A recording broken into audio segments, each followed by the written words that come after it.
No one pronounced Jerusalem's Lot dead on the morning of February 6th. No one knew it was. By and large, the town, not knowing it was dead, would go off to their jobs with no inkling of what lay ahead.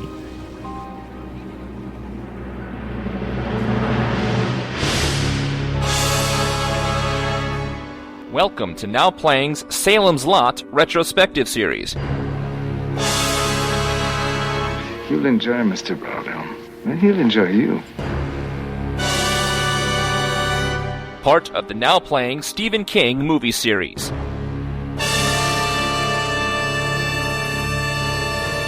Hosted by Arnie. Sometimes I wonder, why you're so interested in monsters and magic. Stuart. He's nice enough, but a city guy, a bit abrasive, And Jakob. The boy has a mind like yours, inquisitive and skeptical. Join us at NowPlayingPodcast.com each week for a new installment of this series, and keep coming back as we continue looking at all the Stephen King-based movies. What the hell is all this secrecy about? What the hell's going on in this town? These podcasts contain detailed plot spoilers and harsh language. Listener discretion is advised. Don't be scared. Come, join us.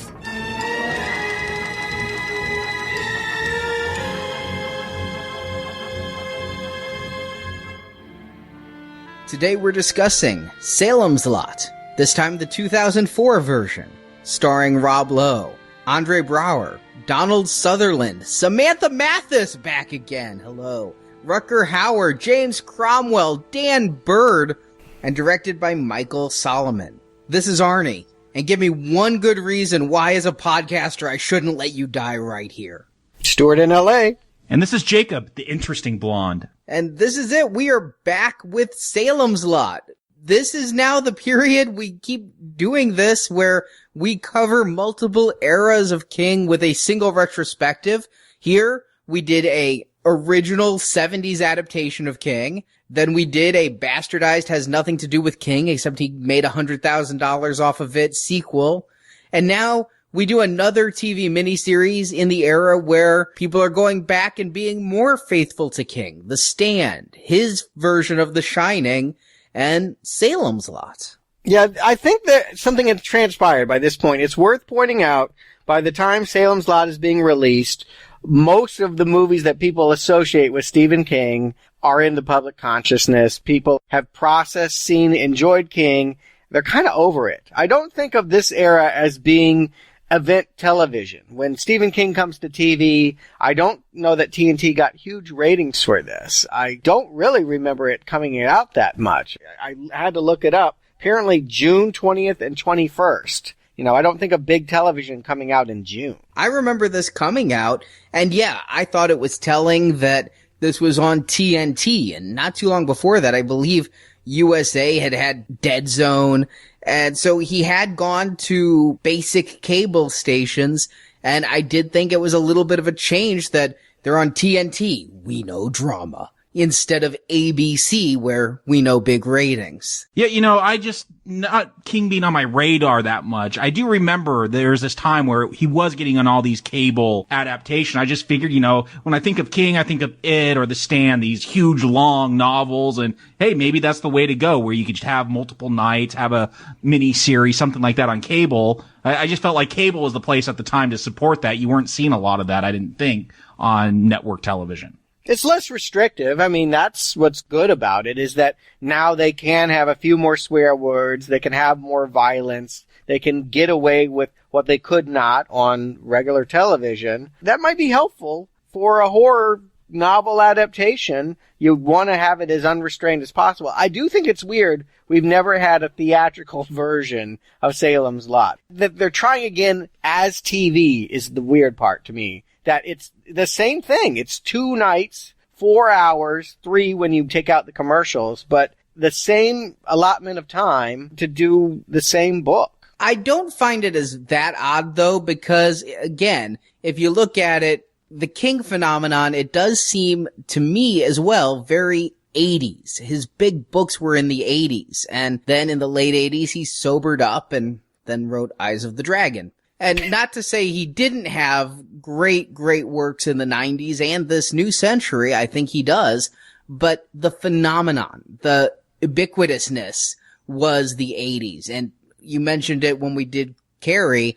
It was the pinnacle. Capital IT. That seems to be when he peaked in public consciousness. It certainly was for me as a reader. I do feel like, his books were heralded in the 80s, and the TV adaptations were big in the 90s. And in the 2000s, I don't know who was talking about them. But when it comes to the adaptations, I think the same thing is true. In the 80s, we had the big ones that we're going to be going through one by one, The Shining, and you had big names attached. Kubrick, John Carpenter, Brian DePalma. By the time we get into the 90s and we start talking about Lawnmower Man, The Dark Half. A lot of Mick Garris. Let's just face it. Mick Garris. I think when we finally finish this, we will have seen more Mick Garris movies than we have of any other director, which is just wrong. But it is Stephen King's favorite director. It's the one that is, I guess, most loyal to his source material. And therefore, we are basically seeing King's vision at hand here. But this is not Mick Garris. This is Michael Solomon or Mikhail Solomon. I'm not really sure. He's a cinematographer by trade. He shot a lot of big action movies in the 80s, 90s, The Abyss, Backdraft, and then at this point was trying his hand at directing television. He'd done a lot of 24 and action TV, and this was, I guess, a coup for him to land a project this big. Yeah, and what I'm saying is I think that since there hadn't been great King adaptations in cinema for quite some time, save like Shawshank Redemption and Green Mile, TV seemed the place. And I think the reason that Salem's Lot got remade in 2004 is 2005 was the 30th anniversary of Salem's Lot's publication. And King published a special edition of Salem's Lot that included material the editors cut. Now, it wasn't reintegrated like The Stand. I discussed that over on Books and Nachos. Salem's Lot's a hefty book. It has a lot of characters. We saw in the last miniseries, they cut it down to maybe a third the number of the characters in the book by merging stories, and it was still expansive. If you want to try to stay to King's vision, which if you don't want King to talk badly about you in the press, that's what you gotta do. Yeah. I think this has to stay longer than theaters would play. Yeah, that's probably true, and television in general is where it's at. They're kind of at the head of the curve here, but I wonder if we got another Salem's Lot, if they would make it even longer. Maybe they'd make a whole series out of it. I do feel like there's a lot here. I could definitely see an Under the Dome way, or at the very least, an HBO kind of Sopranos thing where they'd take 8 hours of it or something like that. Yeah, I do feel like having been familiar with the book and seen it done now a couple times, I'm wondering the next time we get it if that's not exactly how it is. But for now, if there's a point, and I'm not sure there is, Arnie, why don't you tell them what we already know? Give us the plot. I love these Stephen King retrospectives because I can cut and paste this so much. I used to have to write my plot summaries. Ben Mears grew up in Salem's Lot, Maine, raised by his aunt. But the town lives in the shadow of the Marsden House, a 2-story building that the locals believe is haunted. Many years earlier, Ben had snuck in the house to find the owner had killed his wife and a local boy before killing himself. Ben was paralyzed with fear and lived his whole life thinking had he been braver, he could have saved the boy. Now an adult, Ben works as an author writing tell-all nonfiction. He returns to his boyhood home to write a book on the ugly side of small-town life and perhaps face his childhood nightmare once and for all. Ben even wants to live in the Marsden house while he writes, but the house is under new ownership. Richard Straker and his business partner Kurt Barlow have purchased the manse to live in when they retire, opening a small antique shop in the town. So Ben is forced to stay in a local boarding house and he dates local waitress Susan, who Ben had emailed in the past. But soon trouble starts. A local boy disappears and several residents die from a mysterious anemia. Ben's old English teacher Matt Burke takes a sick townie home for rest, and in the morning the man is dead. But that night, the dead man returns as a vampire, wanting to feed on Matt. That's right, Barlow is a vampire. You should know this. It's the third podcast we've mentioned it. And he's come to town not to suck the residents' money, but their blood. Straker is not a vampire, but rather Barlow's human servant who can do the master's bidding in daylight. Every time a vampire feeds, a new vampire is created, so the vampirism spreads like a plague through the town. Local teen Mark Petrie, a friend of one of the dead boys, goes to the Barlow house to confront the vampire, and there he meets Susan, who's also investigating the two newcomers. But both are captured by Straker. Mark escapes, killing Straker in the process, but Susan is in the basement with Barlow, and Mark decides to flee rather than face the vampire. Mears, Burke, local Dr. Cody, and Father Callahan are the only adults who believe in the vampires enough to stand up to them, but Callahan is forced to sacrifice himself to protect Mark, and he's forced to drink Barlow's blood, becoming his new servant. So Callahan goes to the hospital where Matt is after having a heart attack, and Callahan stabs the teacher through the chest. Ben, Mark, and Dr. Cody then go on the hunt for Barlow's resting place, which isn't in the Marsden house. They eventually realize it's in the basement of the boarding house where Ben was staying all along, so they pull out the coffin. Barlow tries to play head games with Ben, saying that Ben is the true vampire, because he feeds off those he writes about for his book sales. But Ben realizes this is some trite crap the writers never should have put in the screenplay and stakes the vampire. Then, in another plot point I'm sure we're going to talk about, Susan shows up and says, "The boy was dead all along, Ben. There's nothing you could have done." So Ben stakes her too. Ben and Mark set fire to the town, leaving most of the vampires to burn, but Callahan escapes to Detroit.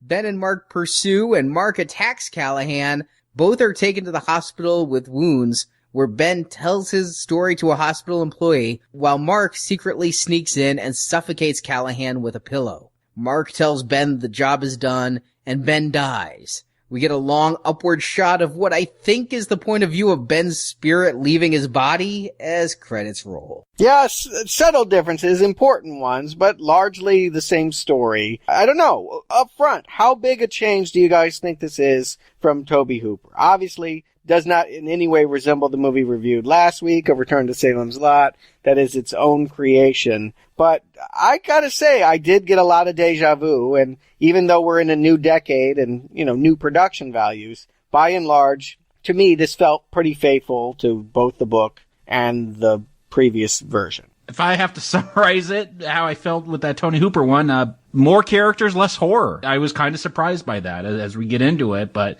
yeah, they expanded those characters. You guys said in that original Salem's Lot that Crockett and all those different characters, they really combined a lot of different ones to pare the community down to those few that we saw. Here, they've expanded it. There's a whole lot more going on here. Yeah. My feeling on it is it's very strange, but because I focused so much on the book because of Books and Nachos, I was impressed with how much Tobe Hooper's story kept with that novel, but streamlined certain elements. And here, I'll agree, it is the same number of degrees of separation away from King's book, but it goes in a different direction. They consolidate characters differently or put minor twists on it. It feels very much like a remake through and through. There's so much that is the same, and it's all because they're both really close to that source material. I think thematically they focus it more here. That last one, he's this writer, but, why is he really returning? We had a lot of questions about motivations. Here, I think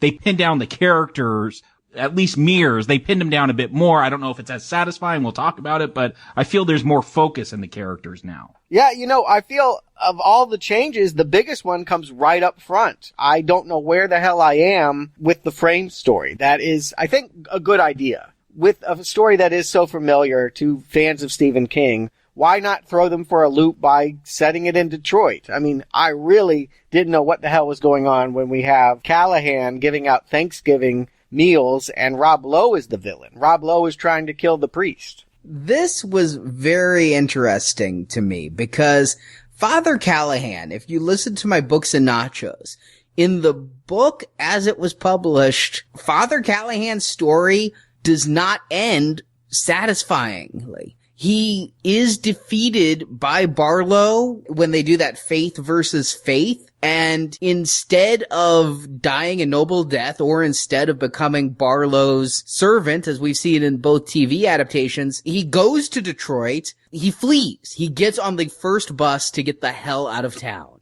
And that is the end of Father Callahan for many decades. And it is a very strange ending for a character.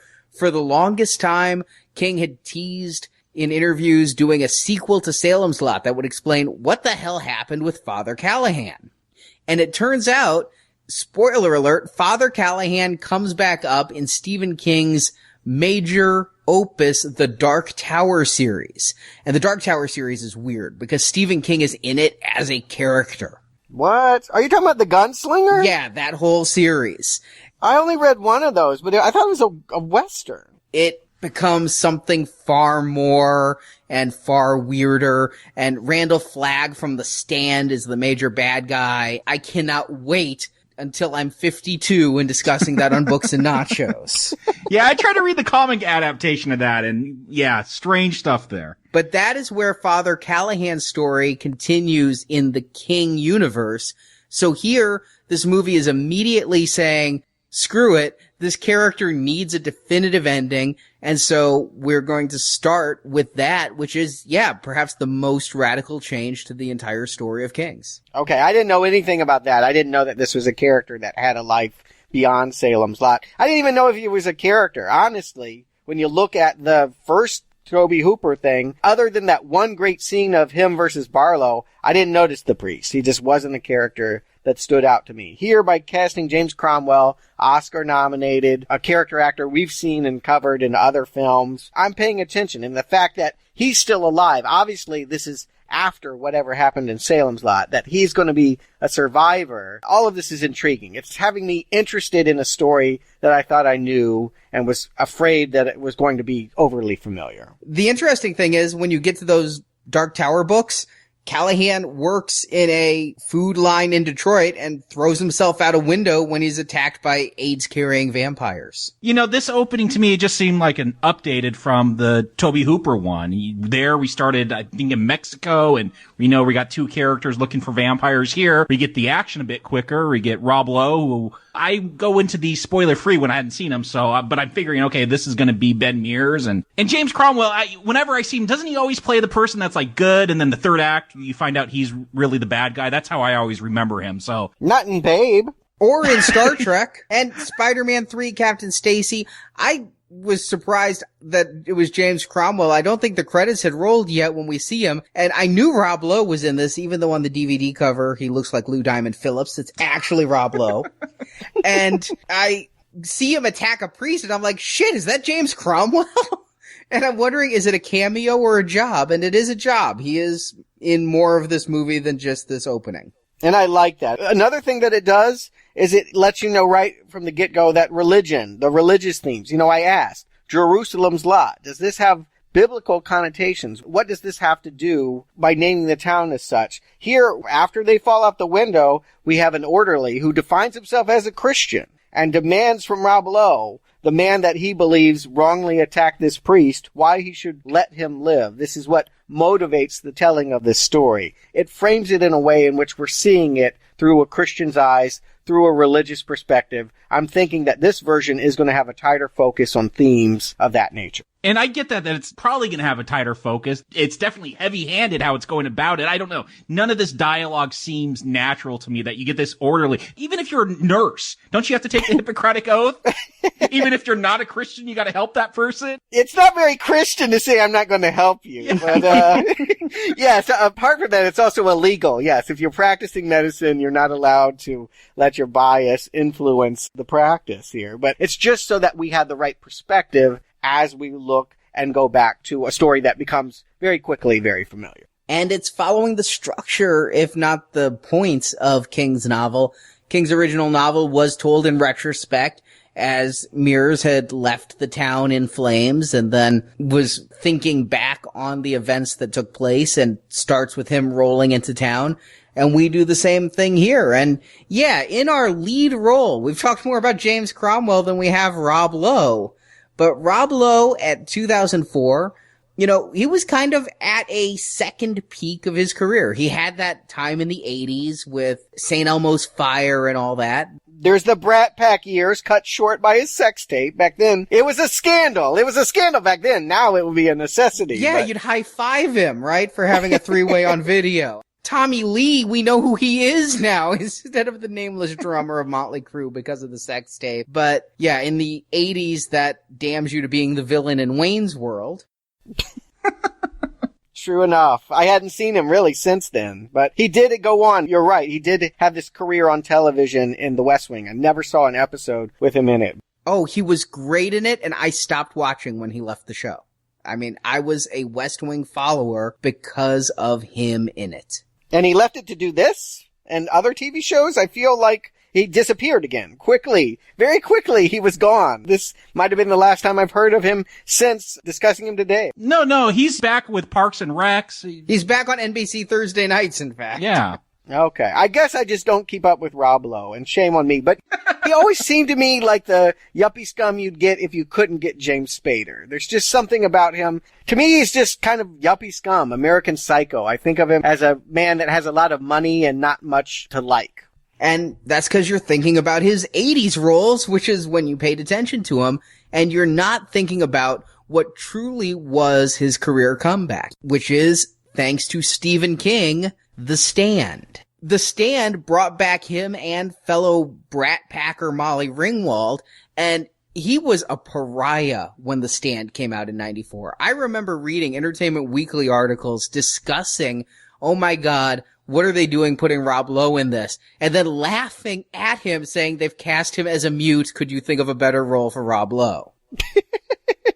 Yeah, I don't think he had ever proven himself as a dramatic actor. I remember a very unfortunate movie where he went full retard. It was something about Square Dance or something. I can't remember even the name of it. I'm not going to look it up because I don't want to look back. But he did a few parts where he tried to show I'm an actor and not a movie star. It had blown up in his face. He had no credibility as anything other than a star of the 80s until, you're right, The Stand probably paved the way for a very successful TV career. Yeah, it's The Stand that started the dominoes falling that led to The West Wing. And so when you're looking to cast another Stephen King miniseries and Rob Lowe suddenly becomes available because he quit his day job, he has to seem like an attractive get. We're going to see a lot of repeat King actors as we go through the Stephen King retrospective series.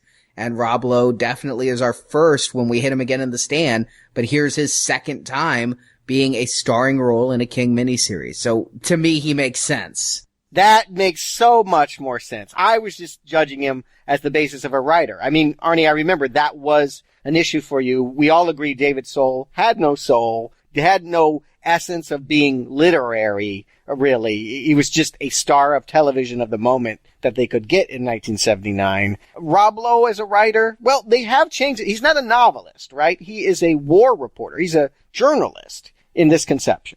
It's kind of weird. He writes books still. He's not like writing for the AP, but the books he writes, he's like an embedded person in Afghanistan who then writes shit about the people who save his life and gets them in trouble.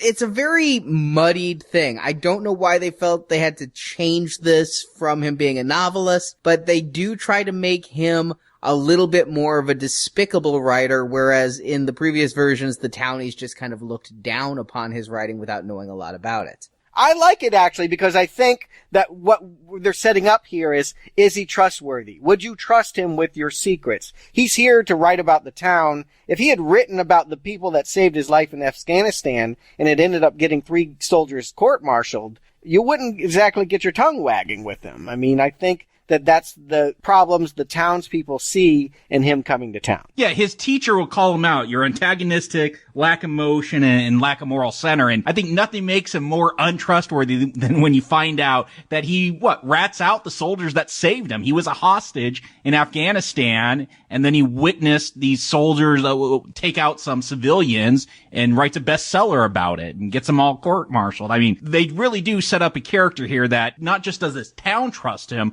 but can we trust him? I do. I don't judge him for that. Maybe I should, but I think of him as having done his job. It would have been one thing, particularly 2004, we want to send patriotic messages to say, wow, these people saved me from the Taliban. For him to go the extra step and say what it cost civilians around us was extreme. I mean, I think that shows a nuance of story that wouldn't have been popular, certainly with small town America, but would have been more encompassing. I mean, what they're diving into, 2004, is the thorniness of the whole Iraq war. And of course, that was the contentious debate. It's why they changed this character It makes him feel very contemporary and gives him a very real-world problem here. I like the setup. I don't know if I like Rob Lowe in this part, but I like the way that this part has been reconfigured.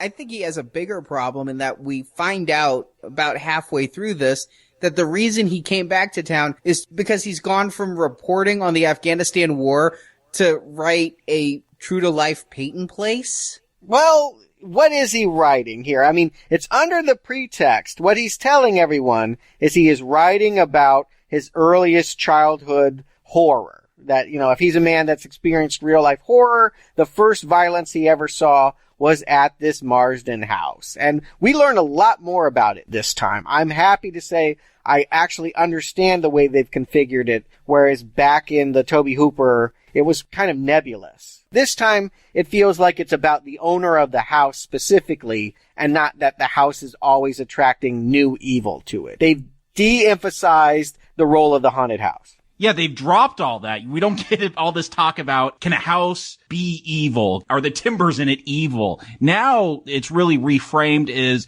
this house a place where evil things happen, or is that a reflection of our town? I really feel like that's the debate going on here. Did this horrible thing happen in this house because these townspeople are evil? And we had that debate with the original Salem's Lot is, you know, did vampires descend on it because there needed to be some kind of retribution for these adulterers and these townspeople that aren't very good? So I feel like they've taken that and again focused it here. It's a better debate than, you know, trying to fit this weird Shining-esque talk about a evil haunted house. But no, now that house is a reflection of the town. It is a mirror. They call that out later on in the film. That said, I'm not sure that I like this backstory as much. That when Ben snuck into the house as a kid under the peer pressure of his friends, and some of the stuff King would write, "You're not a dread pirate, are you?" It never works well when delivered. I got a question. There's a lot of prose. We get a lot of Mears prose in this.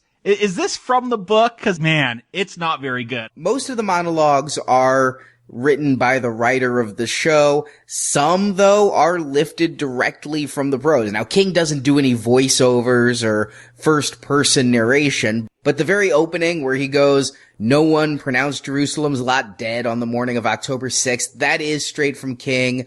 A few other lines are taken from King, but some of the absolute worst, like, "What were you hoping to find here?" That's not from the book. So King didn't describe the African Americans in the town as a smattering of pepper compared to most of the Irish people that live there? Actually, Jacob, yeah, that line is straight from King's book. I don't know. There's a lot of the prose here that just I could have done without the voiceover. You know, I'll say this much. I feel like the screenwriter did a pretty good approximate. I didn't feel like there were any monologues or voiceover that wouldn't feel like they wouldn't fit into a Stephen King monologue. I think that he nailed a consistent tone, whether these come from him or the original text. Well, it might sound like it comes from King. It doesn't sound to me like it comes from a war journalist, as Rob Lowe is portraying here. You might have a point there. But he breaks into that house that night, and it just happens to be the night that Hubie Marsden did his murders. So now instead of breaking into the haunted house like the one from Halloween, they're breaking into a house where people live? We get these flashbacks through the entire film. I guess we could talk about them right now. He witnesses Marsden like he's hiding in a closet, and Marsden at one point is like looking up. I didn't know if he was talking to some evil vampire gods or something evil as these murders are going on. Is that what we're supposed to believe? Or is he just a crazy guy and he's, you know, maybe schizophrenic and hearing voices? Here's the thing. When I read the book, when I saw Tobe Hooper, I thought that this was always a house that had a bloody history. The man that built the walls killed his family. Then somebody that was a serial killer they never proved, but abducted children and killed them there, and now it's brought vampires. It was a successive series of bad men attracted to the house because the house was the center of evil. Now I think all the evil is Barlow. To me, it's always the vampire. That vampire wants to get to the house, but can only be there in some kind of phantom state, and is making this man abduct children and kill them. He's had a correspondence. We'll actually learn that Marsden at this point is in Marseille, he's in France, and that the French girl has been writing in Hubie's name to him. So I just think that all of this, every single death, everything bad that happens here, it's all Barlow. At least that's the way I take it here in TNT land. And if you go back to King's original novel, the letter writing bit, it's a little bit different. There wasn't some little girl who translated to French, but Barlow was being written to by Marsden. Marsden, they still do the thing in the book of, is the house evil? What's attracting it? But yet King does include a throwaway bit that Marsden was a mobster, a hitman, killing kids, and into the occult, and so he somehow found a vampire and started writing letters to him and said, hey, come to town, come visit sometime. Here, because of the letter writing, it could be taken that Barlow's there, but we also know Barlow has to travel by giant crate. So, It could just be demonic force or craziness from being satanic. I don't know. For me, it centralizes the evil. It takes it out of the range of a house and puts it on a figure that has yet to make it in the doorway yet. I do not know why Barlow wants to move to Salem's Lot. Doesn't seem like a lot is going on. If you wanted to feed on people, if you wanted to see evil, go to New York. Strangely, King's entire plot for Salem's Lot was what would happen if Dracula came to New York. And his answer was he'd be hit by a cab and killed.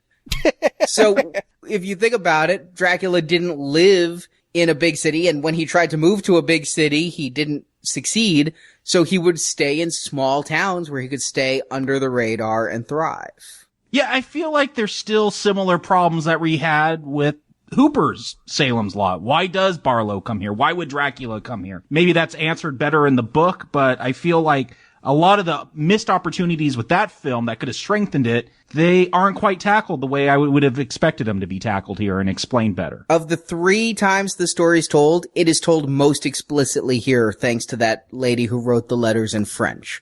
In King's book, it's literally 1 sentence about writing letters. Here, it's dragged out that Marsden was corresponding with Barlow. So that is how Barlow came here. I don't think you need more than that.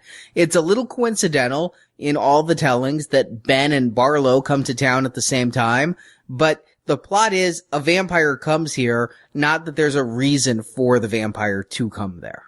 Yeah, alright, but here's a slight problem with all of this. He's already been invited, and this is a whole thing that I forgot. When we covered Fright Night, I was like, did they invent this, that you have to be invited in the house? No, I just forgot my vampire trivia. This has always been a thing. It was true in Dracula. Someone has to invite you to come there before they can enter your home. You have to embrace the evil for them to threaten you.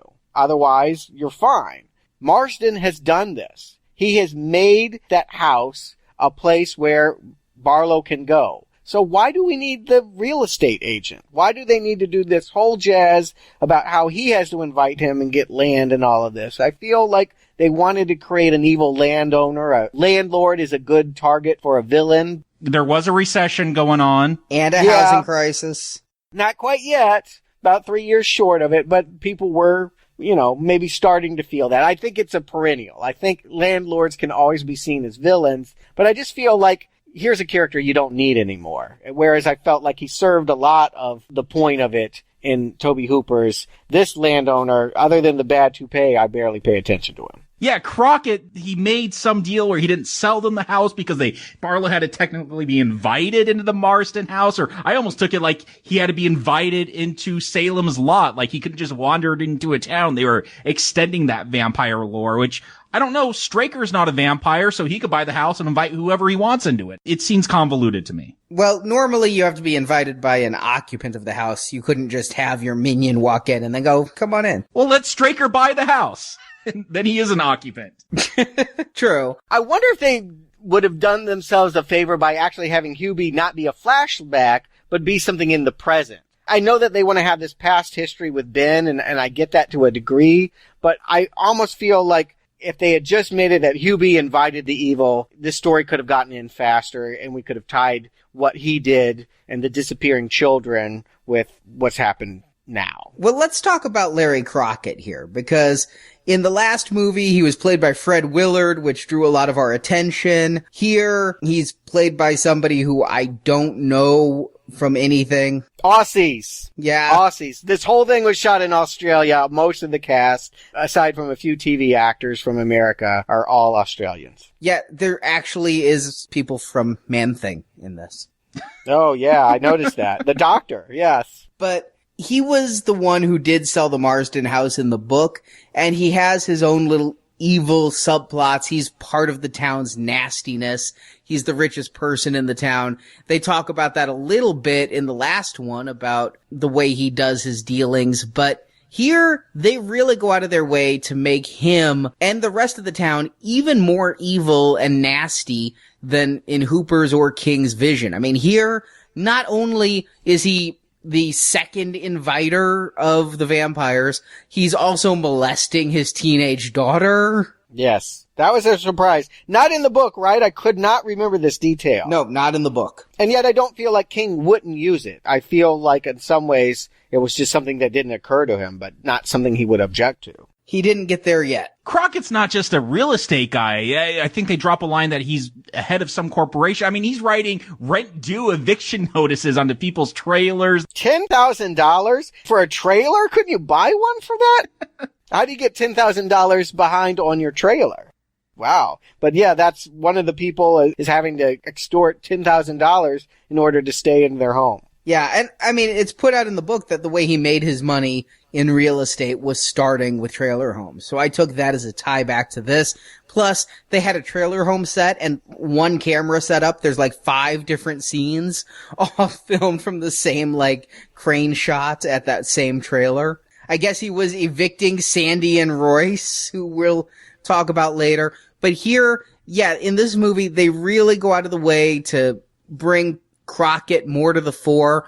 I'll tell you though, they give Crockett a satisfying ending here. In the end, his daughter gets turned into a vampire and he wants her to turn him so he can still be with her.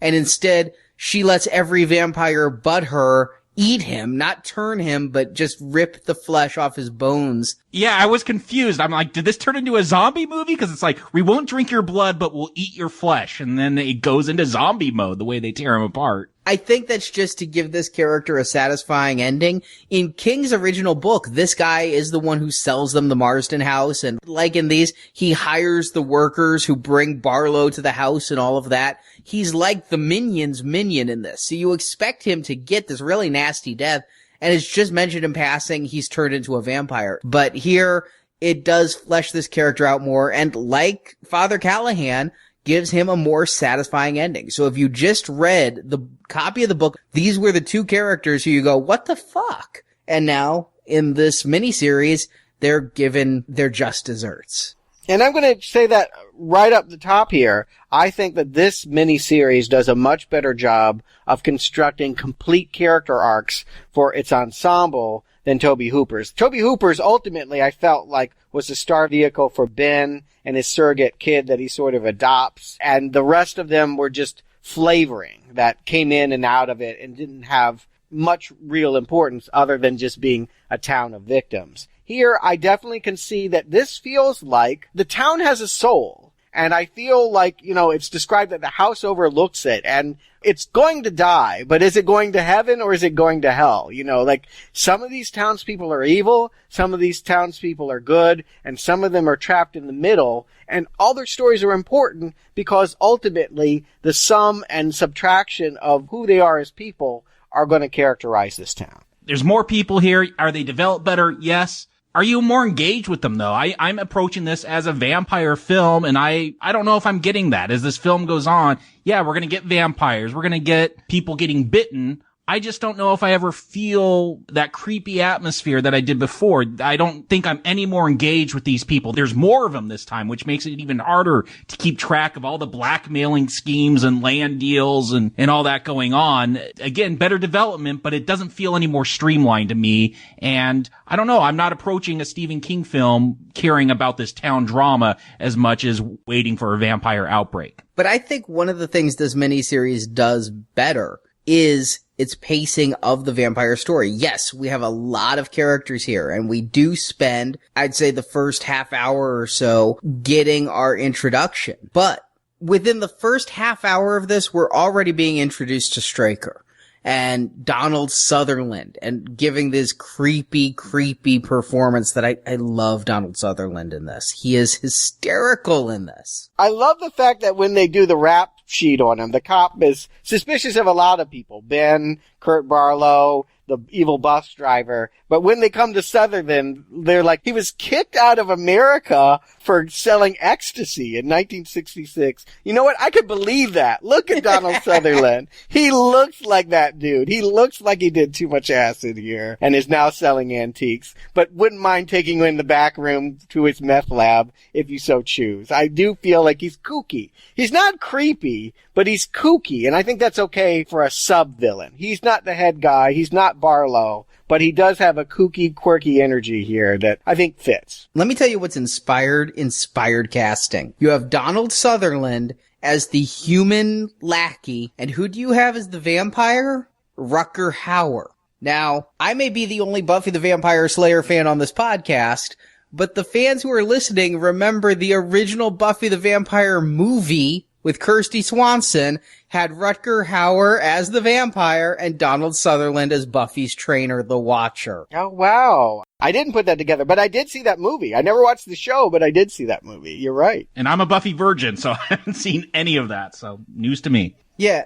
So I'm just reveling in these two reuniting in another vampire tale.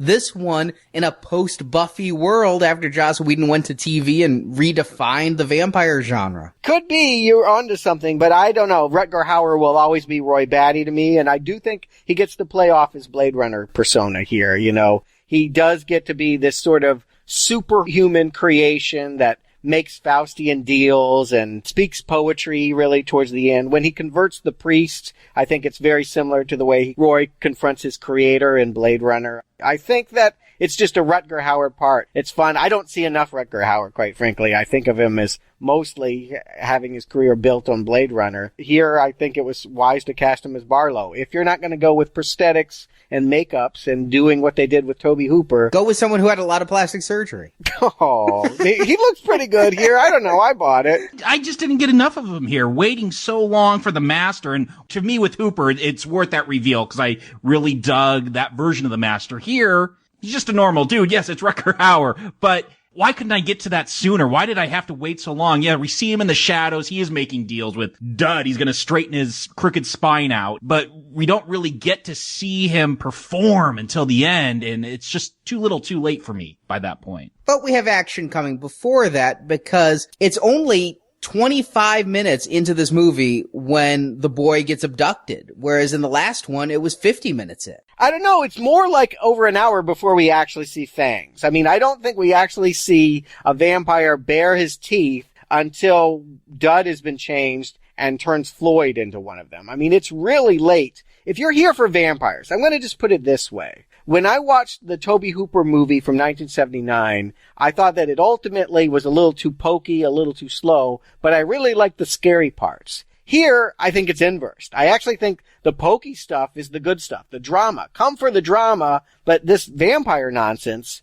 these scenes don't work for me. I mean, this Glick Boy stuff was the stuff that terrified me as a child. If I watched this TNT movie at the age that I saw the Tobe Hooper movie, I would not be haunted by what happens to Ralphie and Danny Glick. Even, some of the cheesier parts of that 70s thing, which are probably normal then, where they kind of go in for the bite and freeze frame, they almost replicate that a few times here, where they don't even commit to doing the bites here. So you take away that atmosphere for the horror elements that Hooper brought in, and you still don't go full force like you could with a cable movie these days, where go in for that bloody bite. It freezes again. The horror here, I don't know. I don't see a lot of horror. I think the creepiest scene is towards the end when you see some kids inside of a school bus climbing on the roof, but that's it. That was the scare of this movie. I love the school bus scare with the kids, but the rest of it, I kept thinking Roadrunner. They just kind of beep beep and zip in and zip out. That's not scary. It's hard for me to find anything on television scary. It can happen.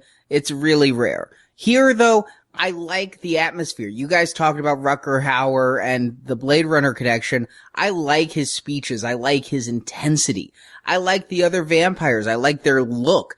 I like it when Mike, the local townie, comes back to Matt, the teacher's house, and reveals himself. I like that they replayed that scene from Hoopers with the tapping on the window. I'm enjoying the vampire side of this actually more than the human drama side, because the human drama side to me has become the human melodrama side. Now they've added a romance subplot between the boarding housekeeper and the town drunk. It was there in the first one, it just wasn't important. Here it actually has a finale. I mean, in the same amount of time, they're able to tell us much more who these people are. I liked it. Stuart, you're right. The best part of this TV film is the drama stuff, the town stuff. But Arnie, you're right too. It is melodrama. It's not as engaging. It's better than the horror, but it's still, in the end, kind of mediocre to me. Better than Hooper did, but still not strong enough to carry this film without those great horror elements. I'll tell you the character who I feel got the shittiest treatment in this one, and that's Susan. Because if you look at King's book, Susan is supposed to be somebody who you're truly, truly upset for Ben when she's killed. Here, I'm excited because Susan's played by Samantha Mathis, who we've talked about before on this show. I always go back to pump up the volume when I think of her, but we saw her in The Punisher. Yeah, that was a great part. Love her. Big fan. Are you kidding me? The one that got executed in the beginning in the Hawaii or whatever it was?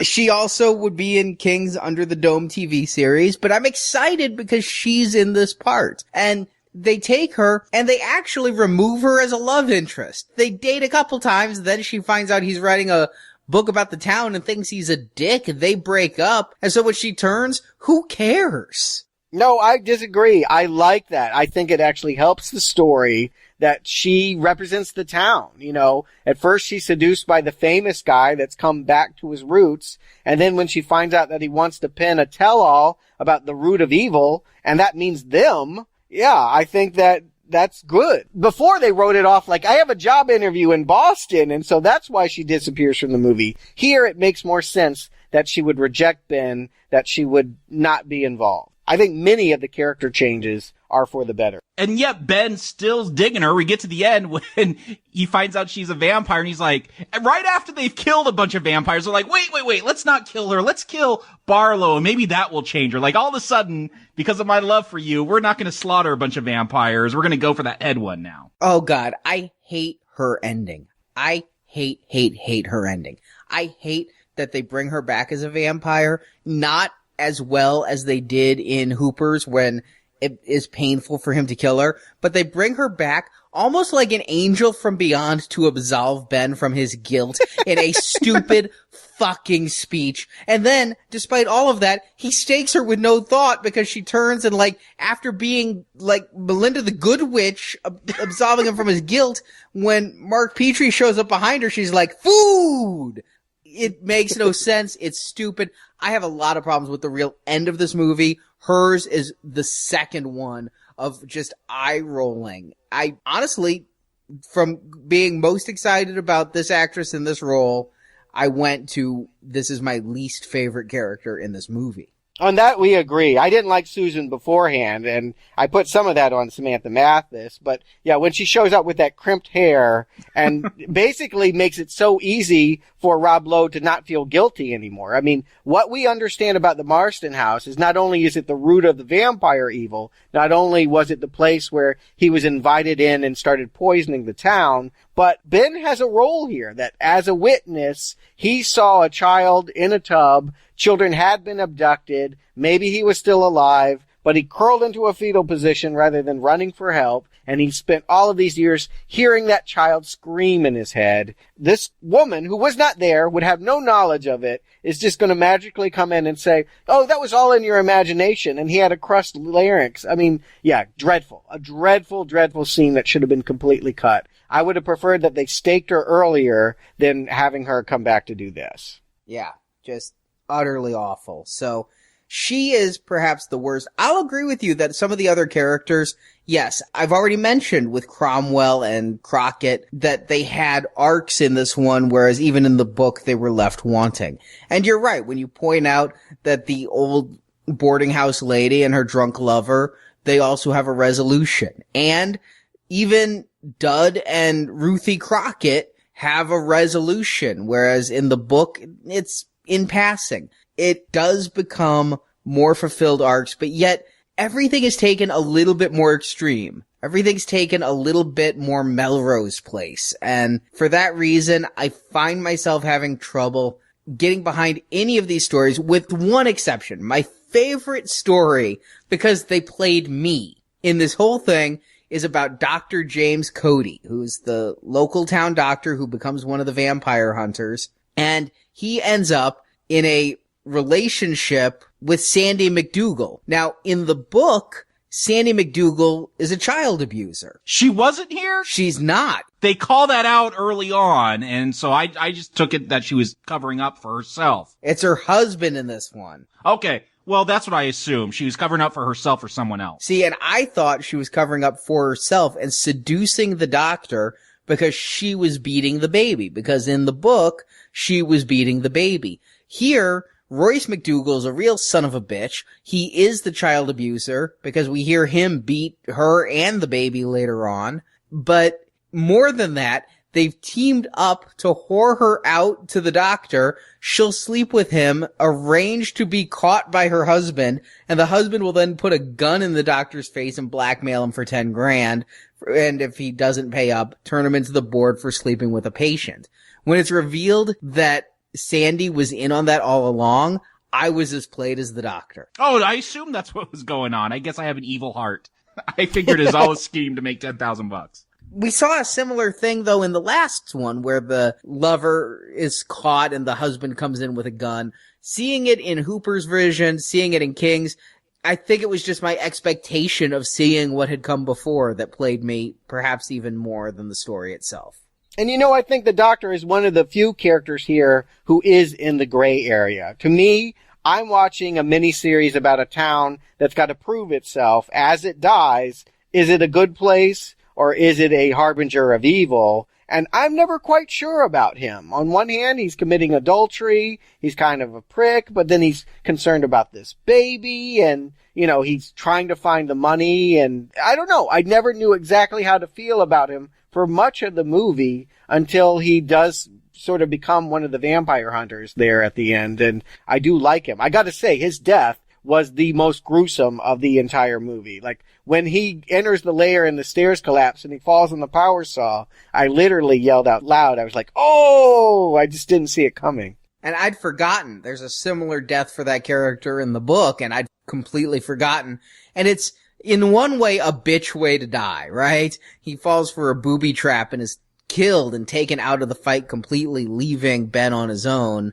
But on the other hand, it is so bloody, so visceral, and so painful looking that it is a hard way to go. I think it's worse than what Tobe Hooper imagined. I mean, Hooper had the guy impaled on antlers, a wall of antlers, but this looked even worse. I don't know. Both bad. We can agree that neither is what you'd want to do. Yes, being impaled is typically bad on anything. But yeah, I kind of liked him by the end. I think he does redeem himself. But the teacher has been saying this town is mostly good. And I keep going back to that. I'm adding up these characters as I'm meeting them and going, well, are they? Because some of them are clearly jerks. Yeah, a guy that's going to beat up his infant and his wife and extort money, clearly bad. The man that's molesting his daughter and exploiting the poverty of the town for his own fortune, clearly bad. I don't know. Do you get the sense about whether this is a good place or bad place, Salem's Lot? Is this a town worth saving? I have always felt, and we had this conversation in the first one, that Salem's Lot was your average small town, and there are good people and there are bad people.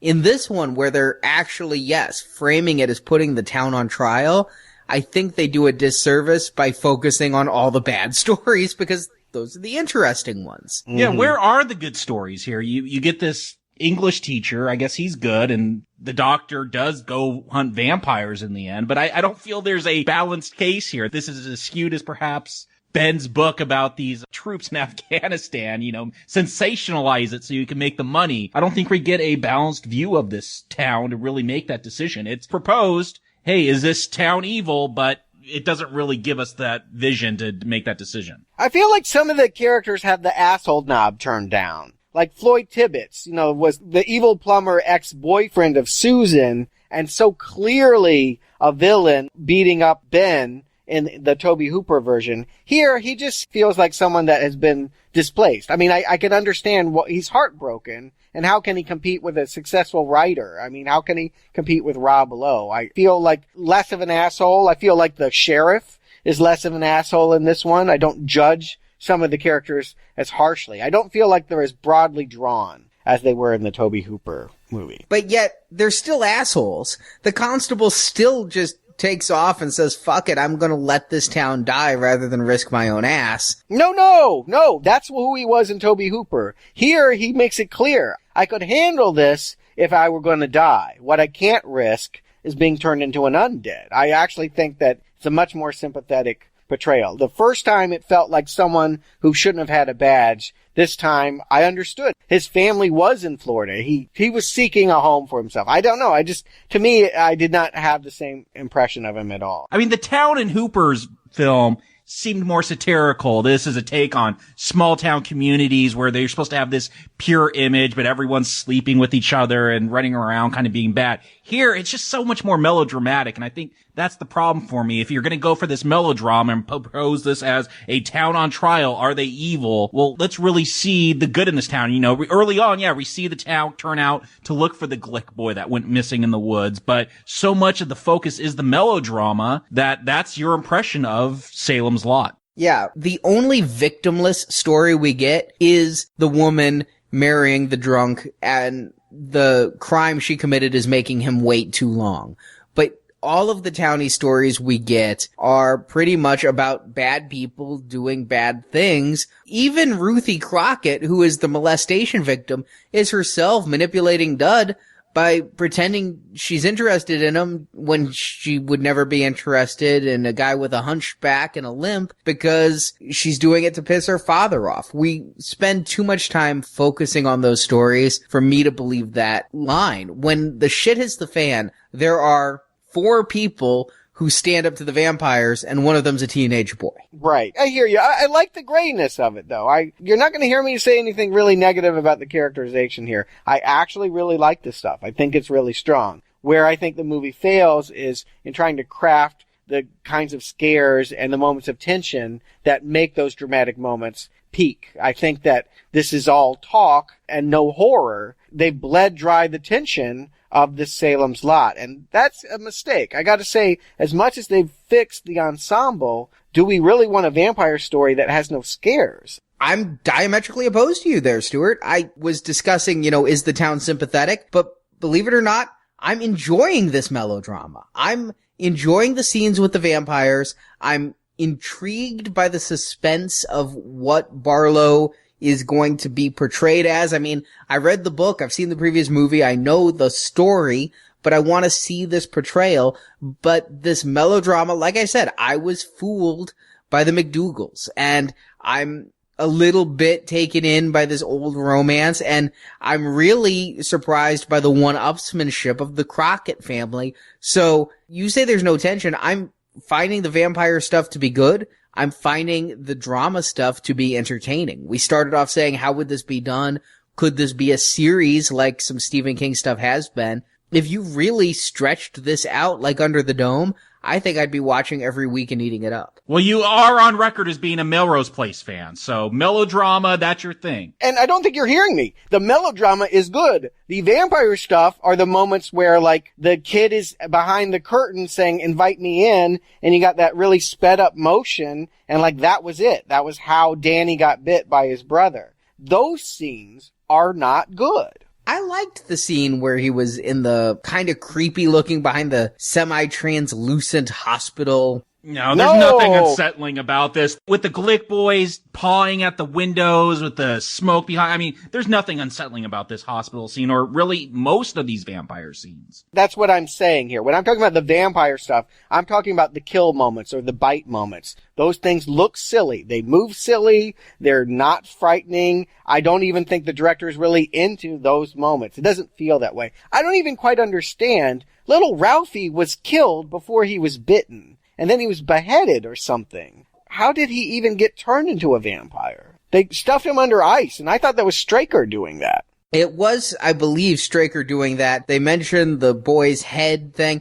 But later, we see Mike Ryerson come back as a vampire who's clearly been autopsied and sewn back together. So perhaps if you turn someone into a vampire, you can stitch the head back on? Why did Straker take the head off in the first place then? Straker can't make them a vampire because he isn't a vampire. Barlow's coffin is still being delivered simultaneously to Ralphie's murder. So in compressing the timeline, they have a problem here. I don't buy it. They knew they needed to get a kill in there in the first half hour, but it doesn't make sense that Ralphie would be a vampire now. You know, the writers of the screenplay really kind of fucked something up.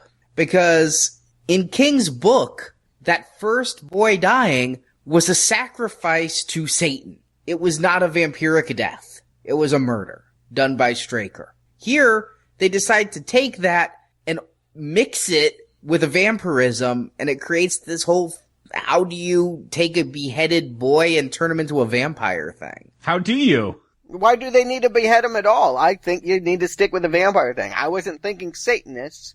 I was thinking vampires. I think that to behead him is the wrong impulse here. They should have been able to write it that this kid was attacked the night that Barlow arrived. Yeah, his brother was the first victim of Barlow in the book.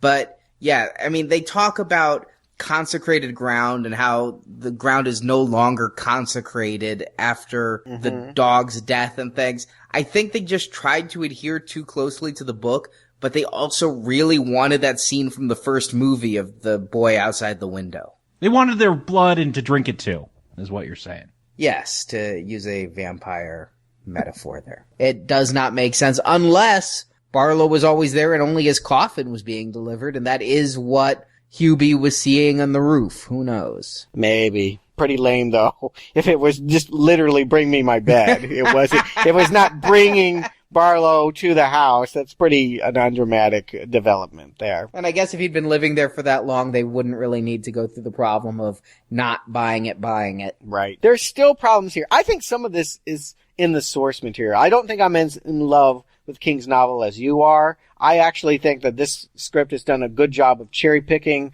the ideas and stories and fusing it into a really good ensemble. I agree. This would make a really good TV series. Kind of creepy, gothic. I mean, we have those on television right now. What it is not doing is working as a horror miniseries contained movie. And that's what I want to stress here, is that the fear factor is really down. But I am still intrigued. I am still enjoying it. I just can recognize that the vampire bites and conversions are not what they were in Tobe Hooper. And what I want still is I want a 90 to 120 minute condensed version, tight storytelling, focus maybe on a couple of townies here, make a strong thesis about inherent evil in a town, or a house could be a reflection of the town, something like that. Tight storytelling, some great vampire scares and kills. That's what I want. I've suffered through 2-3 hour versions of this. I still haven't been won over by an expanded version. I don't want to see this in a miniseries. I want to see a tight film. Suffered? You approved the first one. Weekly, yes. You can't say you suffer Green Arrows. Good point. I think I need to retroactively change the webpage and throw a red on there for you if you suffered. The only storyline I truly don't get, somebody help me out here, is this invented for the movie? I don't remember a school bus driver that was a NAM vet that was really mean to the kids and made them, kicked them off if they talked back or whatever here. But what is going on here with Charlie Rhodes and maybe his pornography collection and or war atrocity photographs? Charlie was a bus driver who had been in Nam and did kick kids off the bus. I don't recall there being pictures in a glove box, but he was an asshole bus driver who the kids did come back and get their revenge on. Okay, just don't even remember it from the novel, so they've clearly done it better. There are like 100 characters in the novel, and that book, I say this in my Books and Nachos review, you can hear it at booksandnachos.com, it's a reason to buy a Kindle version so you can look up these names that you haven't read about in 200 pages. So at one point, Mark tells the constable that Mark and the Glick boys, they had snuck into the bus, they had found these war atrocity photos from Vietnam, and Mark tells the constable, oh yeah, he shows us those pictures to freak us out. Was there any resolution? I don't know if I missed it. It just seems like then we don't see Charlie Rhodes until almost the end of this film where the kids are attacking him. I think we're supposed to want this kid to have some kind of revenge on him because, well, his friends got killed while they were doing this mission. He was not being picked up by the side of the road anymore. And the reason why the cop's even there is because Charlie told the cops that Mark was dealing pot. So it was a war going on between these two. Well, Mark Petrie, he's the last one we haven't talked about. Another actor I'm really excited to see, Dan Bird. I know him because it's got a shitty title. I know it has a shitty title, and anyone who's never watched this show is going to be like, you watched that show based on the title. But Cougar Town is the best sitcom on television, and Dan Bird is great in it. I'll take your word. He was also in a couple of horror films and things after this, so this is the earliest role I've seen him in where I paid attention. But I think he is such an upgrade to the Mark Petrie character than the actor we had last time, because he comes across as a realistic teenage boy who's a little bit rebellious. He's supposed to be in the book a lot more like he's portrayed in the first movie, into magic, able to slip out of ropes, very smart. Here he comes across more average, but he also is more likable for it. You know, the Toby Hooper, I kept thinking the stars of this are Ben and Mark, and here they're the least interesting characters. I don't care about Rob Lowe. I don't really care about this kid either. There's a large cast. They're not the ones that are drawing me in. I think it's a nice choice that he is being raised by a single mother and that he goes back for her, and that's when Barlow grabs him. There's some talk towards the end that Barlow tries to convince him that he's his father after he looks into his eyes and hypnotizes him. I think that's mildly interesting, but overall, I don't think that this character is, I don't know, what he was in the Toby Hooper movie. Oh, bullshit. Bullshit. Because he got raped in the Toby Hooper version. Because look at what Mark Petrie does in the book and in this adaptation. He kills Straker. He is tied up in that house. He gets out of the ropes and he kills Straker. And in the Toby Hooper version, he's nothing but a guy in distress. What are you talking about, he kills Straker? I don't understand how Straker died in this one. He's just seen strung up, bled to death. He was killed by Barlow. Because he failed and was ambushed by Petrie. Petrie overcame Straker and was the person who basically, for all intents and purposes, took Straker off the playing field. Okay, I guess if you look at it hard enough, that is true. It doesn't play that way. Yeah, I didn't get that at all. It doesn't feel like, wow, the kid killed Donald Sutherland. No, I'm probably influenced by having read the book and done the Books and Nachos. But in the book, that played very important to me, is that there are two villains. There's Barlow and Straker.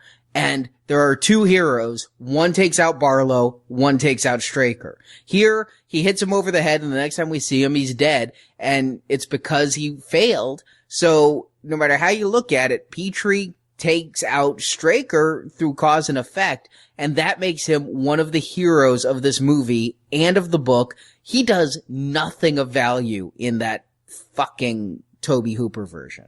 Not having read the book, it doesn't come across that way to me. It was more confusing. It was just, all of a sudden, I took it that Barlow, I guess he is mad at Straker. I don't know. He just shows up strung up all of a sudden. It's not clear if you haven't read that material. I took it as that Barlow was, yes, displeased with Donald Sutherland and looking for a new assistant, which is the way that it really colors and explains his confrontation with Father Callahan this time. I feel like this scene is way better now than it was back in the Toby Hooper version. And I liked this scene in the Toby Hooper one, but now with James Cromwell having to save Mark in order to face his demons and Barlow. He becomes the new Straker, right? Yeah, that's how it is in this version, and I do like this better. Honestly, this is my favorite confrontation of the three. I like this better than Nosferatu versus a crucifix.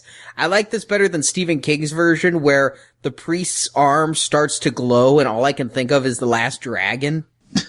Because he gets encompassed in this glow around him. I'm like, wow. But I do like this where he's forced to drink the blood. He is forced to drink the blood in King's version, but he doesn't become the minion. It seems like he's going to and he just flees. This is far more satisfying an arc. And the fact that he goes and fucks up Matt in the bed is shocking to me. I mean, I see it coming because James Cromwell tells in his face that he's about to do something evil. But I still love that we have a new Straker, which helps make Barlow seem stronger at the end of the film versus one man down. We know because from the very first scene that Callahan is still around after whatever happens is going to happen in Salem's Lot. We know that this could be the new head dude. This is certainly someone to reckon with here. I think it ties in with his flaws as a character. You know, he was a drunk. And we learned that he was a drunk largely because he felt like a fraud. He didn't believe in God, and yet he was a priest. And so I just think it's apropos that Rutger Hauer makes him drink his blood and has that great line about God is whoever feeds you. I really do like the relationship. The sad part is that Rutger Hauer is not in enough. I would have been very happy if half this movie was those two teaming up and committing the evil. As much as I enjoyed the goofiness of Donald Sutherland, they could have offed him much earlier, and I think it would have been okay. Oh, when Donald Sutherland is going after Susan and doing his boop, boop, boop song thing, high point of the movie for me. Whoa, no. High point, no. Not the high point, but a high point. I like Callahan more than I like Straker, and I like that he is playing a role here. You're right. When he stakes him and taste of your own medicine, I really think that, yeah, it was unexpected. The character just kind of dropped off the map in Tobe Hooper. I don't even remember what happened to the teacher in that movie. But here, yeah, they're making sure to put him in the ground. Well, one aspect from the book that they changed in the Tobe Hooper version is this mystery. Where's Barlow? And Hooper went on record and said that's really stupid because this thing is so much about the Marsden house that the climax needs to be at the Marsden house. And it's anticlimactic to have Barlow staying somewhere else and then have the climax where Ben had been staying the whole time. But here we go back to King's version where because Mark was captured, he knows about chalk on Barlow's hand and they start researching the chalk. In the book, it's actually pool cue chalk, and they remember that the boarding house had a pool table in the basement. Here, it's not really chalk, it's plaster dust, and that boarding house is having its basement remodeled. Totally forgot that detail. It's like one scene with a bunch of angry carpenters that don't like Rob Lowe. But yeah, it was a surprise. But like I said, got the best kill out of it when they go into it. But then they pull out Barlow there. Do you guys feel like the house should have been a bigger part of this climax? I was disappointed that the house seemed really downplayed here. That, again, was one of the strong points in Hooper's film. I love the look of it once you got inside, the feel of that house. Here, they spend a lot of time. I thought it was the climax, but no, we had another, 50 minutes left as they're searching around this house. It just didn't have the same vibe, but I also felt like the house wasn't as played up in this film as it was in Hooper's Salem Lot. Here, yeah, there's some lines about it, but it doesn't feel as central to this story as it did originally. Yeah, and that's both to good and ill. I mean, I do feel like even in this version, the climax should probably happen in the creepy house that he always wanted to be in. I mean, Ben makes a point of saying that he wanted to move in, and that's, his fight with Crockett. Everything has been about, I want to move into that house to get to the root of evil. That the root of the evil is in the boarding house that he gets stuck in is unexpected, a little anticlimactic, but on the positive side, by not expecting it, it makes me more intrigued. It makes me think we might get a different ending. But no, Barlow still gets killed pretty easily. Yeah, I'll say that I never once thought about it in King's book, but because a book is more cerebral, you don't miss a set piece when it's not in your climax. And when I read Hooper's statement, I'm like, yeah, that makes sense for a film. And here, I did wish the house played more of an end. The second thing, the big eye roller, is when they're about to stake Barlow, and it's like, I'm not the vampire. You're the vampire, Ben. Oh, really? Well, yeah, I mean, if they wanted to make that parallel, and it's not a bad one. They both show up at the same time. They're both preying on the town. I agree the metaphor is there. I just think they should have made it through subtext instead of actual text and hitting us over the head with it. Agreed. And I just feel like I would want more of a battle. I'm not saying an action scene. I mean, it's just so easy to put that stake in him, really, there at the end. And nobody else even gets up. You know, Toby Hooper, there were other ones trying to get the kid. I mean, nothing's really happening here. It's just a lot of CGI dust, and then his eye turns into a ring.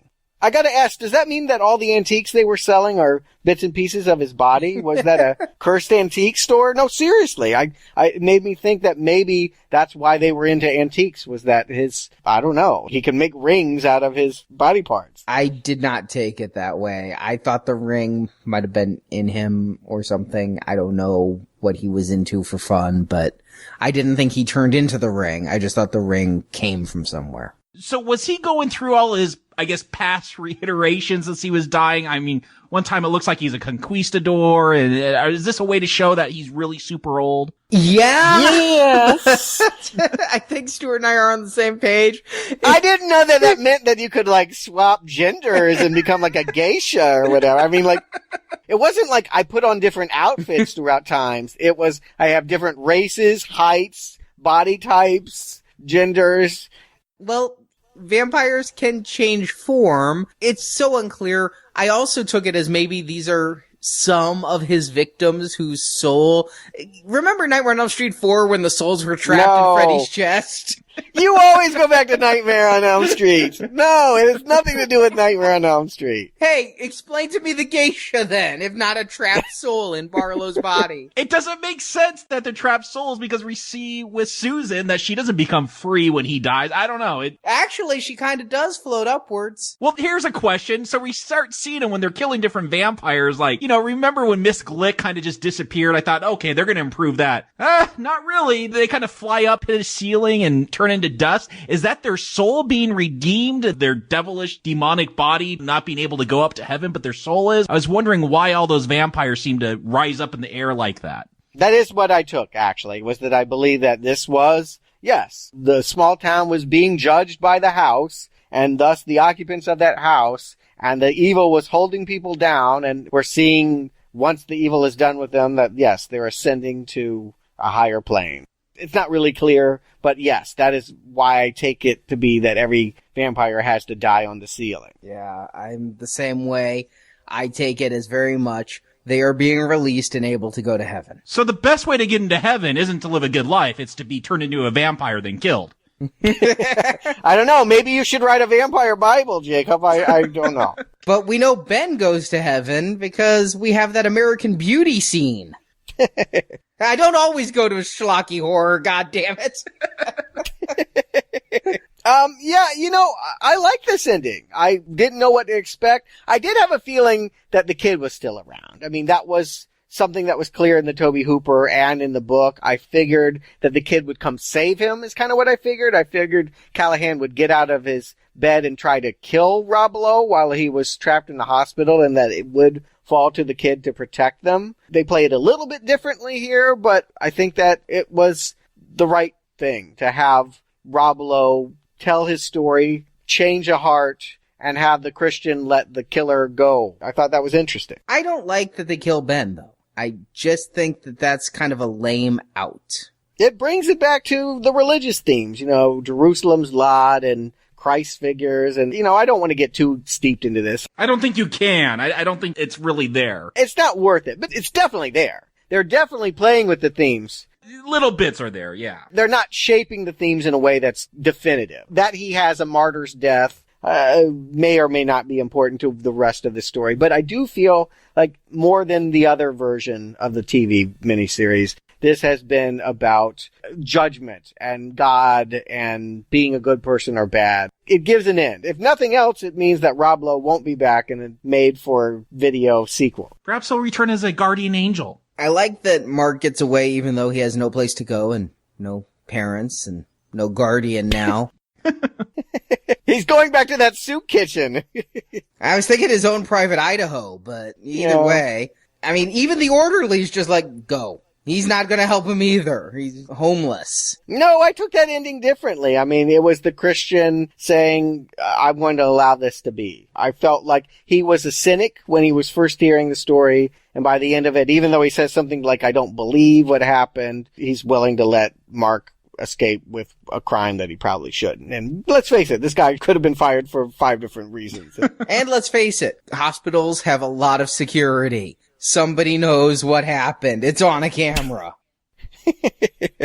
Sure. But why don't we go on record? Jakob, Stuart, do you recommend the 2004 version of Salem's Lot? Jakob. Look, I was pulling for this film. There was a lot of room for improvement. Yes, like Tobe Hooper's film got a weak recommend for me, but I even recognize there's a lot of room for improvement there with the town, with the characterization. So do I get that here? Well, yeah, but is it enough? It's very melodramatic. It's very TV to me. I don't know. That's what sticks out to me is, yes, this is what I expect from a TV film. Is it satisfying? Well, some of the characters, they do get better arcs here. I'm still not that engaged. In fact, I think I'm even a little more put off this time because there are so many characters. We're spending time at the city dump, and Crockett now is this evil corporate CEO, and I don't know, it gets expanded, it gets more muddled to me. Hooper's film, there's more of a simplicity to it. It's slower than that, but I don't know. Here, I'm still not engaged with the characters. And then you add a huge drop off with the horror element that I like so much. Here, this is a vampire film, but it doesn't feel like that's its main goal, that it's more about this town's judgment than about scaring me or creating this atmosphere that's spooky with these supernatural ghouls running around. And the characterization, it got a little bit better. The writing got a little bit better, but then there was a huge drop off in what really engaged me was the horror.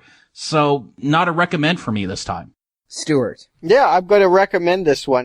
I think it's the best of the lot, if you will. And I think that it's pretty close to the book. Now, I recognize they've changed things, and if you're a King fundamentalist, it may irritate you, some of the choices that they've made. But I think that this is a pretty solid adaptation of a flawed novel. I mean, I think that Stephen King's novel has some of the problems that are reflected in all of the movie versions of it. And so they've made a very compelling town, and I feel like I really care. I would have watched this as a series. I think it's a testament to this cast that I would have followed what they were doing even if the storylines took even more time than they do. Where it does fail, and I want to stress this heavily, is that I do not think this is in the least bit scary. And as such, a lot of people that are horror inclined may be bored with this. This is not what they signed up for. You said American Beauty, Arnie, and that's closer to what this is than it ever is Dracula. Tobe Hooper was an attempt to modernize Dracula. This is very much another dark drama about the social ills of small town America. And so that's not your thing. Don't do this one. But if you're intrigued by that, or if you did like Stephen King's book, I say give this one a shot. It's a recommend. I wasn't sure what I would think of this one coming in. I know that I didn't like the 70s original one, and normally with all of our retrospectives, but especially when we talk about King, I tend to think that the original one we're going to talk about is going to be the strongest, and then we're going to get some derivatives and things. But I said with this original one when we started, I never felt that that one was really as boilerplate as Kubrick's The Shining or as DePalma's Carrie. So with this one, I did feel it had an advantage going in. I mean, it wasn't a movie before. It was a TV miniseries that, yes, did get DVD release, but so many years after the fact that butchered VHS version, it seems very forgotten and forgettable. So with this one, I am going to give it a recommend. It does have problems. And Stuart, you say the problems are for horror, but to me, the problems are it's a TV miniseries. And the level of horror we see here, we're going to see again and again when we do more TV miniseries from Stephen King. I mean, one scene that I think epitomizes bad Stephen King TV miniseries is when Floyd is in the prison and he's trying to crawl through the, yeah, you know what I'm talking about. Yes. Yeah, the distortion lenses, it's pathetic. He's supposed to have broken his own bones to crawl through a vent, but it's quite obviously he's in a funhouse mirror. Yeah. It's really poor. It's not scary. It's timed to be some kind of cheap special effect working around a commercial break. And this is what you get with King on television. You're never going to get the scares, the shocks, and the gore that you can get in a theater because it is TV. But I find it entertaining, and I think so much of that goes to the cast. You guys seemed really turned off by the vampire stuff, but you give me Donald Sutherland and especially Rutger Hauer, who we kind of glossed over in this review, but Rutger Hauer... Like the film does. Yeah, I agree. We spend as much time as the movie does on him. Yes, but when he's there, he's magnetic. I love what they do with his eyes. I love what he does with the lines. The first scene when he's revealed in that junkyard with Dud is just a really, really great scene. I read that scene in the book, and I'm like, I don't know how that could play. I just had trouble envisioning that scene. Seeing it here, it's a great setup. I like this showing of how the vampirism spreads like a virus more than I like what we saw in the Hooper version, but not as much as I like in King's book.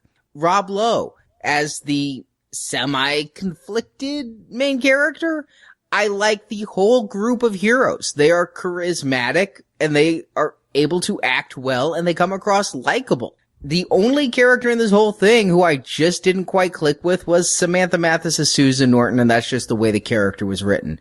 But yes, it is a TV miniseries. I'm judging it as a TV miniseries. If I'd paid $18.50 for a 3D ticket for this, it would be a bright red arrow. But for something that was on TV and runs 3 hours, it's a green arrow. I'm going to recommend this and call it the definitive film version of Salem's Lot. If anyone says, I don't feel like reading the book, which version should I watch? I'm going to point them to this one. But that's only because they haven't done Salem's Lot the musical yet on Broadway. But that will be the one, I'm quite sure. Yeah, they still need to, make different versions of this. We still don't have a theatrical version. We don't have a musical version. I don't think they made any video games of this one. Come on, marketers. I don't think they ever will. They've made video games of Carrie? I feel like they could have. Or maybe with this new one, who knows, but... You dodge the buckets?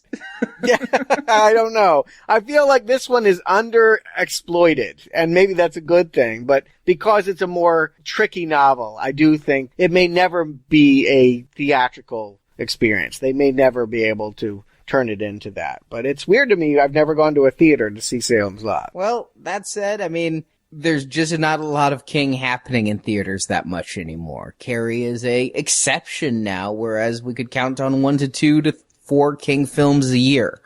So I agree with you, though. Even though this is widely considered by King himself and his group of biographers as one of his top 5 books of all time, I don't see this one as reaching the iconic status, perhaps because there isn't a good film version. This has been, and there's no plans to change it that I've found, a TV/direct-to-VHS property. I think it's on par with The Mangler. Oh. As far as popularity, not as far as quality. Oh, okay. That will be settled next year, and I don't think you will be proven right, but I'm hopeful. No. In terms of popularity, when we do this retrospective, people are excited for our next movie, The Shining. I don't know too many people who were wiggling in their seat like, Salem's Lot! Yeah!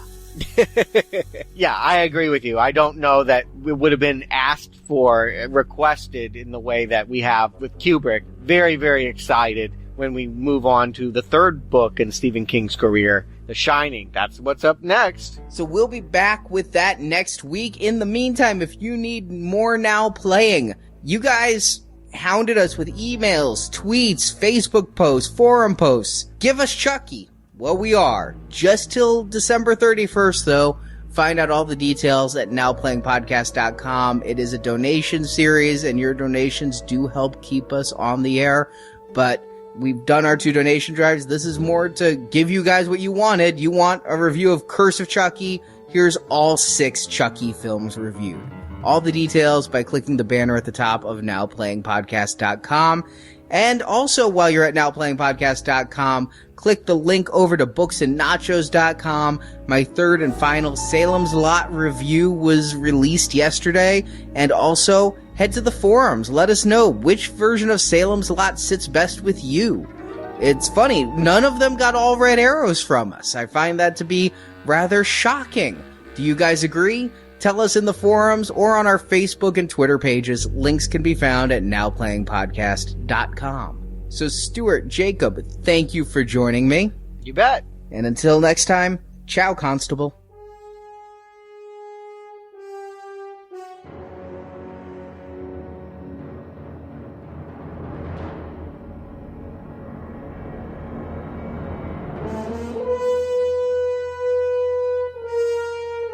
Town will burn.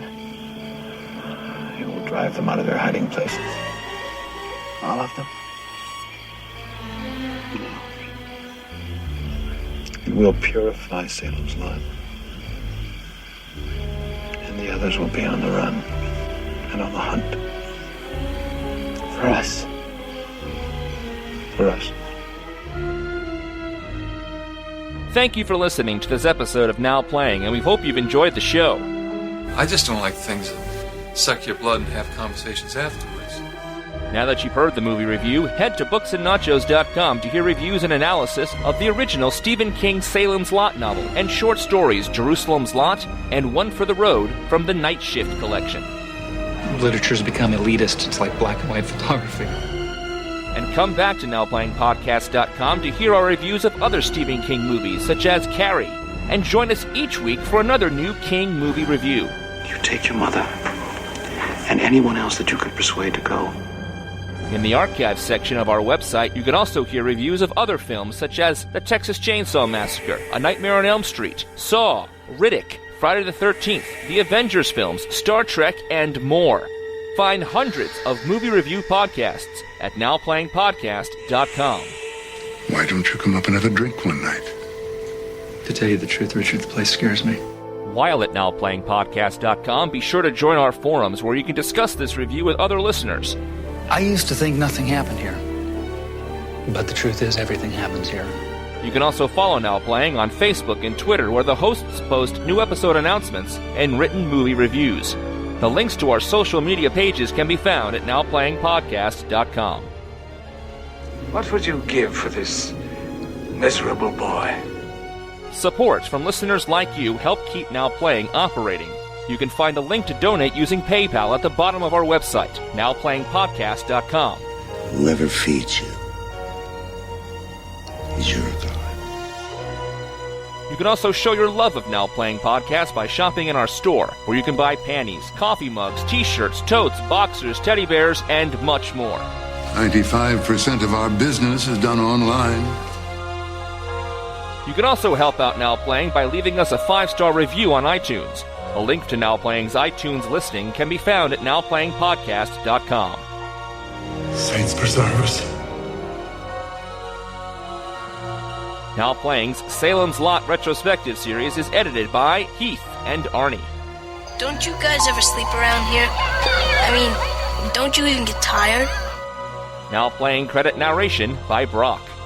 What a rude boy talking to his father like that. And in front of company. The Salem's Lot films are the property of their copyright holders, and no infringement is intended. Let it be. Sometimes these badges get in the way. The opinions expressed on Now Playing are those of the individual hosts and may not reflect the opinion of Inganza Media Incorporated. Would you feel more comfortable if we stepped into the confessional? Now Playing is a Inganza Media production, copyright 2013, all rights reserved, and no part of this show may be reproduced, repurposed, or redistributed without the written permission of Inganza Media Incorporated. It's been a gruesome day. Rest in peace. Right. And you know what? I feel like there's a helicopter coming right at me. Hold on.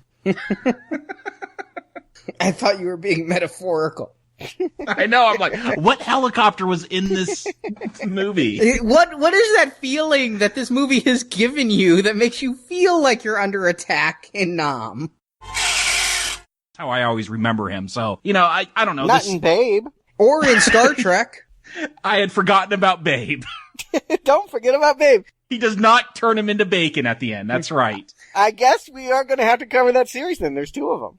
I struggle with that name. Is it Hewley? Hubie. Hubie, yeah. I didn't get that name. It's weird. Yeah. I've never heard it in my life. And he's married to Birdie. I'm like, God, Hubie and Birdie. It's an old name. I've actually known somebody who's now dead, but they were in their 80s named Hubie. And made that name stay dead with a stake in his heart. The Stand. Oh, you're right. I'm not thinking about that. Not for another year. More than that, I've got to read that thing twice. I could read the Bible faster. But the priest's arm starts to glow, and all I can think of is The Last Dragon. Because he gets encompassed in this glow around him. I'm like, wow. Would it be true if anything glowed? Do you think of The Last Dragon got the glow? Yeah, I kind of do, yes. If they start saying that a person starts to glow with colored energy, I do think of Sho'nuff. Okay. Just to put it out there, because I don't know that that's what most people would get watching this movie. My next reference is the climax of Ghoulies. Of course it is. I don't always go to a schlocky horror, goddammit. Are you sure you're not thinking of Ghoulies 4? When the Ghoulies got their higher education? That was Ghoulies 3, and you know it.